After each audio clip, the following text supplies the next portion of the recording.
That's all right. We got some really good days in store here for drying out, getting in the fields and planting. Yeah, and I think it's going to be a gardening. little cool for a while, and then hopefully, fingers crossed, it starts warming up a little bit. You got it. Give us your monthly report, Chief. All right. So for the month of March, we made 68 arrests. We issued 90 citations. We had 3,530 calls come into the dispatch center. MPD handled 1,457 calls. The dispatch center did a total of 2,804 calls. We handled 23 accidents, and the officers worked 18 grant hours. Incidents and note for the month, officers spent about 10 hours in court for various different cases. I did a handful of mobile training unit meetings, my monthly radio talk, and attended Illinois Public Risk Fund Safety Committee meetings. Several officers attended Protecting the House of Worship at a local church. And we had a couple of work anniversaries. Sergeant Luke Johnson, 22 years, and Lieutenant Brandon Blackman with 19 years. Congratulations to both of them. Yeah. Okay. Had some training that happened as well. We did. Several officers, they attended high-risk patrol class. We had an officer attend. The state came down with a mandatory, I think it was more of a meeting. I don't know if it was a training session for our standardized field sobriety testing instructor. People that hold that accreditation, they had to go to this to maintain their accreditation. We had a ground fighting class, which was held at our place, and then we used the wrestling room at the Monmouth Roseville High School. And officers did their annual mandated training that we're always doing. So. And our intern, Anthony Sakakis from Monmouth College, had a chance to go on a ride-along Saturday. Yeah. Tell us a little bit about that. Well, I understand it wasn't very eventful. That's a good. We learned a lot about how safe our community is. Sure. At least on that Saturday night. Sure, and it just depends. It's a gamble, I think, what night and when things happen. So yeah, it's nice to see that sometimes there's not a lot of things going on. Yeah, and then other times it's more busy. So.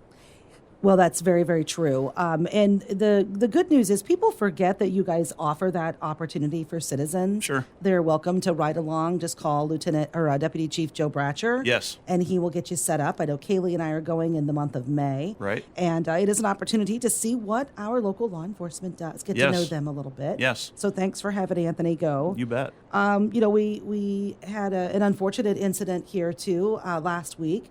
Here on the public square in Monmouth, that your team had to assess that situation and take care of that, but that was rather quick that you guys were able to report. It was, and we worked with another department, Moline PD, on that, and we were able to determine, what happened through that whole event. There were several different aspects to it, possibly several different locations we had to look into, but yeah, we came to we investigated it and found a fast resolution to it. So, how important are cameras these days in being able to look at video and being able to help you guys and assist you in your investigation? The camera, it's able to capture part of, a story, or you're trying to put together a timeline when events like this happen, or any other events, and the cameras are able to capture sometimes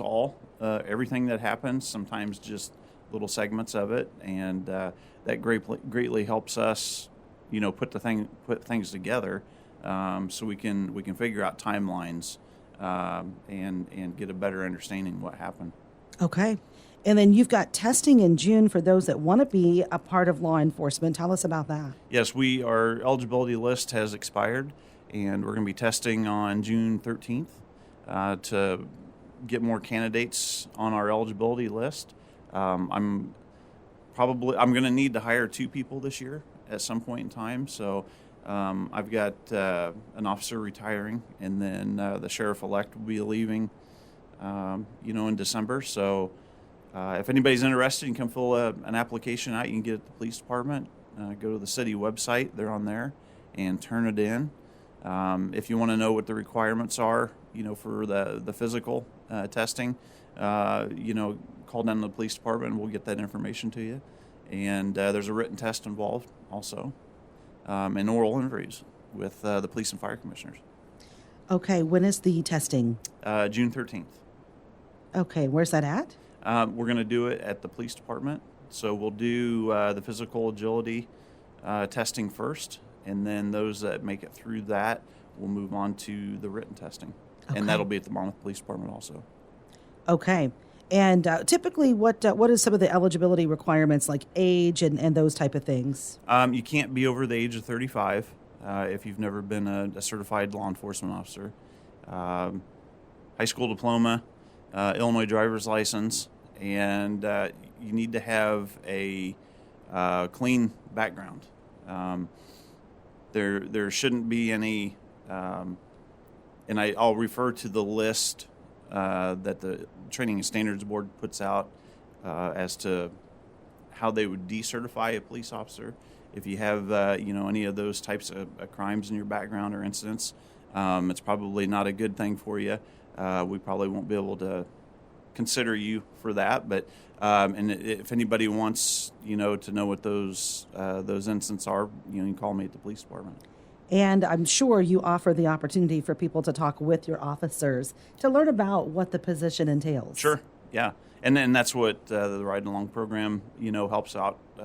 Some people come down, they're interested on what's going on, how things happen, and to see if they're interested in doing that job. And we do the same thing with the dispatchers that come in.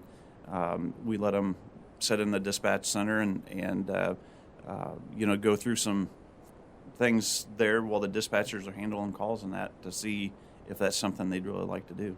Okay. And also, it is, spring. Mm-hmm. That means summer's coming. May 1st is this Friday already. It's Motorcycle Safety Awareness Month. Chief, tell us a little bit about what we want to remind folks, because our bikes are on the road. They are. And it's, you're coming out of the wintertime where you didn't have to pay attention to the smaller bikes on the road. They're hard to see sometimes. You have to, pay attention. And it goes back to what I always tell everybody is you have to be defensive driving at all times. You got to know what's going on around you while you're driving. And seeing motorcycles is part of that. And, a lot of the accidents happen because people don't see the motorcycles. And so you got to be aware they're out there. Look in your blind spots. Take that extra second before you're going through an intersection. Pay attention to the signage that's there, whether it's a yield sign, stop sign, traffic signal, or if it's an open intersection. Take that extra look before you get into that intersection. So. Okay. And folks even remind, when I look at some of the safety tips, some even remind us about what you're blowing into the road as far as mowing or sticks and rocks and debris, because you got those motorcycles coming through. Right. And to touch on that just for a second, you can't mow your grass clippings in the road. If you're doing that and it's seen or complained about, we'll come down and tell you have to get the grass clippings out of the road. Those aren't good for motorcycles, obviously. It gets down into the sewer system, and they don't like that either. So try to keep the debris out of the roadway. That's falling in your yard, because we're going to be having days where a lot of that stuff's going to happen. And just try to keep the area you're responsible for clean and free of debris. All right, let's be safe on our motorcycles. And it's planting season. They are out and about. Remind us what we got to be paying attention to. Watch out. The implement, is going down the roadways, and give them room. Most of them are fairly big, and, take a little time. I know sometimes everybody's in a hurry, but take some time if you're moving around implement. Those are dangerous situations, especially out on the highway, blind spots, places you can't pass, that type of thing. So just be aware that there's going to be a lot of implement, going up and down the roads. Not so much here in town, but mostly in the highways. Okay. All right, Chief, anything else you want people to know this morning? Not right now, no. Okay. Well, thanks so much for coming in. Thank you very much. And thanks to all of your officers and dispatchers for keeping our community safe. Thank you. That is Monmouth Police Chief Joe Switzer. Again, testing is happening in June on June 13th. Get a hold of them.